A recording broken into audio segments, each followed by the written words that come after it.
On se retrouve pour un nouvel épisode de 1001 métiers en finance. On a aujourd'hui avec nous Annabelle Corbeil. Le domaine de la finance, c'est connu pour être dominé par la gente masculine. Qu'est-ce qu'il y en est dans ton domaine à toi, dans ton travail? Donc, moi, je travaille en gestion de patrimoine pour la financière Banque nationale dans l'équipe Corbeil-Boudreau depuis 2018. Okay. Et de plus en plus de femmes, on a essayé d'initier ce nouveau département-là en finance puis d'encourager beaucoup de femmes à venir, étant donné qu'on disait souvent que c'était une connotation masculine. Fait que me voilà dans le domaine de la gestion de patrimoine en tant que femme. Ah, bien, c'est génial. Puis toi, ton domaine, c'est quoi? Est-ce que tu peux nous en parler un peu plus? Effectivement. Donc, moi, en réalité, je suis associée en gestion de patrimoine et licenciée conseillère en placement. Donc, ma journée ressemble à quoi? Environ le matin, j'arrive, je lis les nouvelles économiques et financières. Par la suite, on répond aussi aux courriels et bien évidemment aux appels. Mais le rôle d'un conseiller en placement, c'était vraiment de répondre aux besoins des clients, c'est-à-dire de les rencontrer puis de les accompagner au fil du temps pour qu'ils arrivent à leurs objectifs au bout du compte. Puis bien évidemment, la gestion de patrimoine va au-delà de ça et il faut faire beaucoup de développement des affaires. Donc, il faut développer notre réseau puis d'aller chercher de la nouvelle clientèle à l'extérieur pour bâtir notre boucle de clients. OK, donc il y a vraiment comme un aspect qui est vraiment relationnel. Oui, le côté relationnel est très présent. Donc, c'est un à un avec le client. Tu leur expliques les investissements, l'assurance, le plan financier. Puis bien évidemment, il y a un côté entrepreneurial aussi, étant donné que tu bâtis ta clientèle à toi et tu bâtis aussi ton équipe. Donc, on va aller chercher des experts. D'un exemple, dans notre équipe, on a des adjointes, on a des planificateurs financiers, on a des gens en assurance, des gens au niveau bancaire.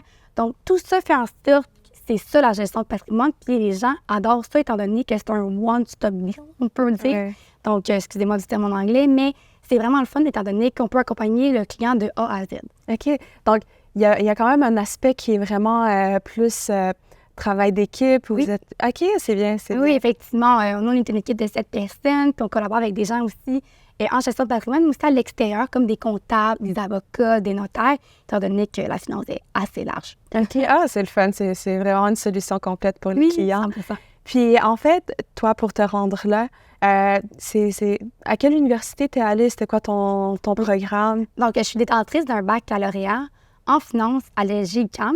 J'ai aussi fait un certificat en planification financière pour devenir planificateur financier. Et aussi, en travaillant avec l'équipe dans laquelle je travaille présentement, je voyais qu'il y avait vraiment un besoin important au niveau du volet fiscal qui était demandé. Donc, j'ai décidé d'attendre ma maîtrise en fiscalité à l'Université de Sherbrooke également. OK, c'est bien. Donc, aller chercher des compétences qui vont vraiment venir complémenter. Là. Exactement. C'est vraiment génial. Puis, toi, est-ce que tu as réalisé des stages au courant de ton parcours universitaire? Oui, effectivement. Donc, pour devenir conseiller en placement, il faut que tu sois licencié, bien évidemment, faire le CCVM manuel des normes.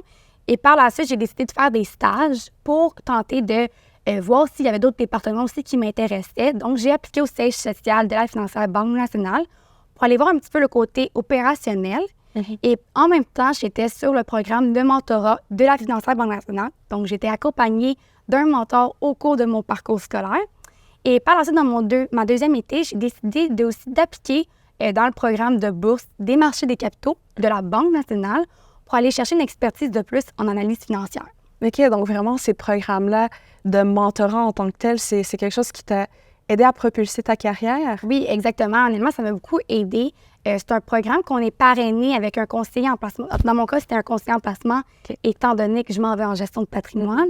Mais je trouve que c'est vraiment intéressant, ce volet-là, parce que ça peut aider certaines étudiantes si tu n'es pas sûr dans quel département tu t'en vas dans la vie un petit peu. OK. Puis au courant de, justement, cette expérience-là, est-ce que tu as rencontré quelqu'un qui a vraiment eu un impact? Oui, effectivement. Mais à la base, j'ai une personne qui m'a accompagnée tout au long de mon parcours depuis que j'ai l'âge de 15 ans. Bien évidemment, elle s'appelle Angela D'Angelo. Il y a aussi eu Denis Gauthier puis Jonathan Durocher qui étaient au management de la financière Banque nationale. Mais à la base, j'hésitais en tant que devenir soit conseiller en placement ou avocate. Puis étant donné que mon père est dans le domaine financier, étant donné que je travaille avec mon père au quotidien, puis c'est mon grand-père qui a fondé l'équipe aussi. Fait que c'est une équipe très... la troisième génération. Je suis la troisième génération. Donc, c'est sûr qu'en rencontrant Angela à l'âge de 15 ans, je suis allée déjeuner avec elle. Et par la suite, ça m'a permis de découvrir tous les départements en finance qui existaient à la financière Banque nationale ainsi qu'à la banque. Puis quand je suis revenue de cette journée-là, parce que j'ai passé une journée entière à voir tous les départements, à poser des questions, à m'intéresser pour savoir qu'est-ce que je voulais vraiment faire dans la vie.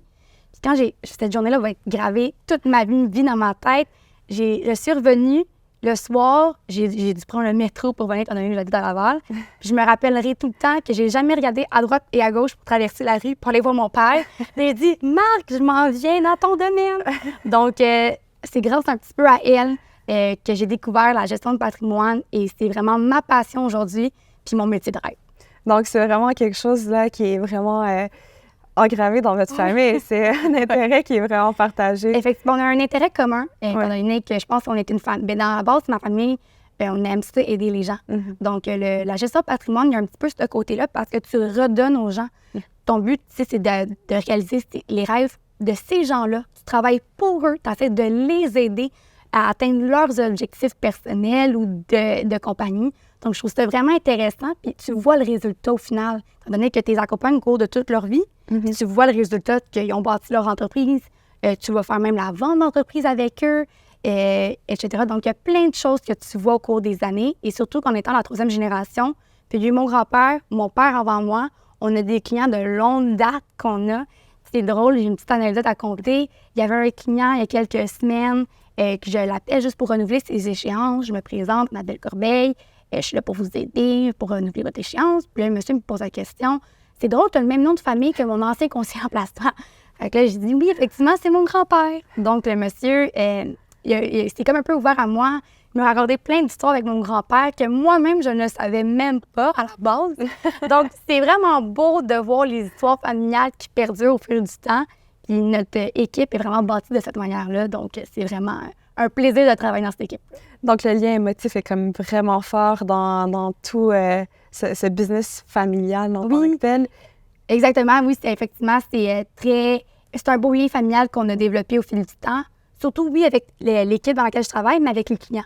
Donc, c'est vraiment intéressant. Ah, c'est super intéressant. Puis, c'est valorisant aussi de se dire qu'on participe au projet de ces clients-là, puis on les aide à accomplir leurs rêves. Donc, super intéressant, c'est vraiment le fun. Puis, si je te posais la question, est-ce que tu as un conseil à donner justement à un jeune étudiant, une jeune étudiante qui aimerait justement poursuivre ce chemin-là? Oui, bien. Je pense que j'en ai peut-être quelques-uns. Je vais les décrire sous 3 petits conseils. C'est sûr que le domaine financier est très large. C'est pas parce que tu n'as pas un bac en finance que tu ne peux pas travailler pour une banque. J'ai un exemple, il y a des départements en marketing, en ressources humaines.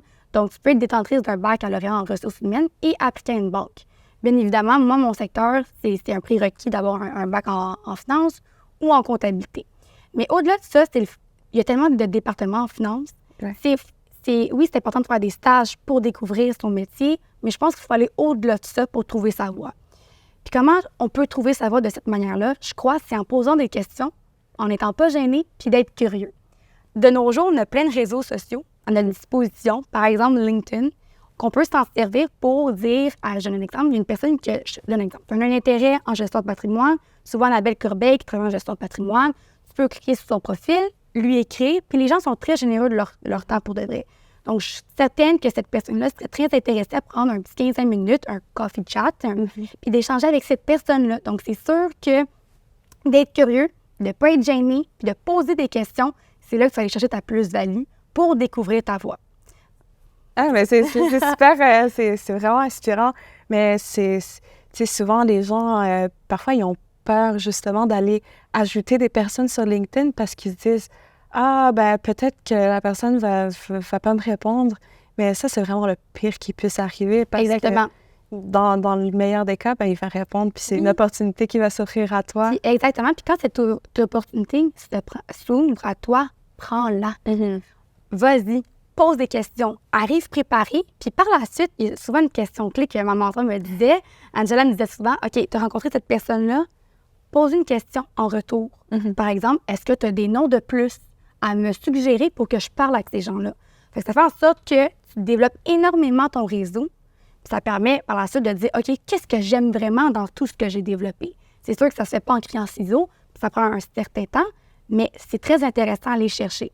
Puis un petit conseil pour aller en gestion de patrimoine, oui, c'est d'avoir un baccalauréat en finance, comme j'ai mentionné, ou en comptabilité, mais c'est de faire aussi surtout ces licences de CCVM, le manuel des normes, puis la notion essentielle du cours, le CSI. OK. Fait que ça, c'est vraiment la clé pour rentrer dans notre domaine. Si tu n'as malheureusement pas ces cours-là, tu dois commencer en tant qu'adjoint administratif, mais c'est quand même bon aussi de commencer à la base pour voir tous les sphères des départements en gestion de patrimoine. Puis si tu veux te démarquer un petit peu, tu peux aller chercher un titre professionnel comme planificateur financier, un CFA, un CIM, ou même une maîtrise en finance, en fiscalité ou autre. Fait que c'est sûr que ça serait une plus-value d'aller chercher un titre de deuxième cycle pour travailler en gestion de patrimoine. OK.